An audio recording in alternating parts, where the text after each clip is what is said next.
Hello guys सबैजनालाई स्वागत छ मेरो एक नयाँ भिडियोमा। आजको भिडियोमा रहेको छ डे 3 अफ 365 डेज च्यालेन्ज। आज सबैभन्दा सुरुमा चाहिँ म रनिङ गर्दैछु। योभन्दा अगाडि चाहिँ मैले यसको 2टा सेट कम्प्लिट गरिसकेको थिएँ। यो चाहिँ लास्ट सेट रहेको छ। रनिङ गरिसकेपछि चाहिँ म नर्मल पुसअप्सहरू गर्नेवाला छु। यसको 3 सेट 10 रेपिटेसनको गर्नेछु। यो चाहिँ फर्स्ट सेट रहेको छ। हजुरहरूले भिडियोलाई अन्तिमसम्म हेरिदिनु होला र भिडियो मन परेमा भिडियोमा लाइक, सेयर अनि कमेन्ट गरिदिनु होला र अनि यस्तै खालको भिडियोहरू हेर्न मन छ भने च्यानललाई सब्स्क्राइब पनि गरिदिनु होला। यो चाहिँ दोस्रो सेट रहेको छ। पहिलो सेट सकेर मैले 2-3 मिनेट रेस्ट गरेपछि यो सेटलाई सुरु गरेको हुँ। त यस सेटमा पनि 10 पुसअप नै गर्छु म।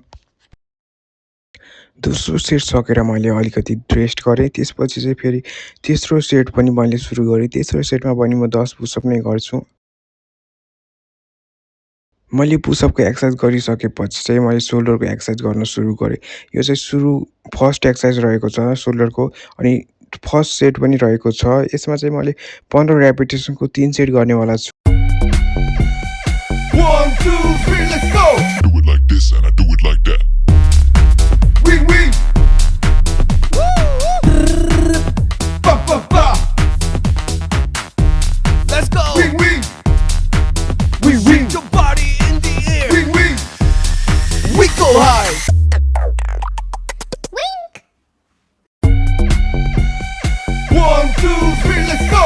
Do it like this and I do it like that. मेरो सोल्डरको पहिलो एक्सर्साइज सकिसकेको थियो र त्यसपछि मैले केही समय रेस्ट गरेर फेरि दोस्रो सोल्डरको एक्सर्साइज सुरु गरेँ। अनि यसमा चाहिँ 15 रेपिटेसन 3 सेटको हुनेवाला छ। र सबैजनाले सपोर्ट गरिदिनु होला र भिडियोलाई पुरा हेरिदिनु होला। हजुरहरूलाई हेर्न सजिलो हुन्छ भनेर भिडियोको स्पिड बढाइदिएको छु। त्यसैले हजुरहरू पनि यो भिडियो हेर्दै एक्सर्साइज गर्दै हुनुहुन्छ भने यसरी नगर्नु होला। पहिलो सेटमा जसरी देखाएको थिएँ मैले त्यस्तै गरेर गर्नु होला।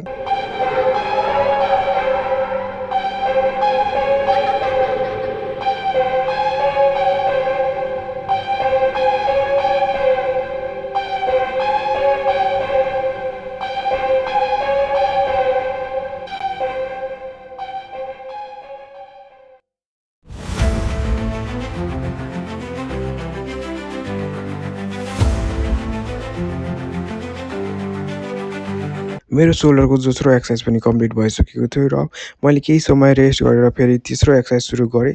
यस एक्सर्साइजमा पनि 3 सेट र 12 रेपिटेसनको गर्नेवाला छु किनकि यो अलिकति हार्ड छ गर्नमा। त्यसैले म चाहिँ 12 रेपिटेसनको गर्नेछु। हजुरहरूलाई जति सक्नुहुन्छ त्यति नै गर्नु होला। फर्स्ट टाइम गर्दै हुनुहुन्छ भने म फर्स्ट टाइम नै गर्दैछु यो एक्सर्साइज। त्यसैले मैले डम्बल नै नगरेर 2टा इँटाको युज गरेको छु।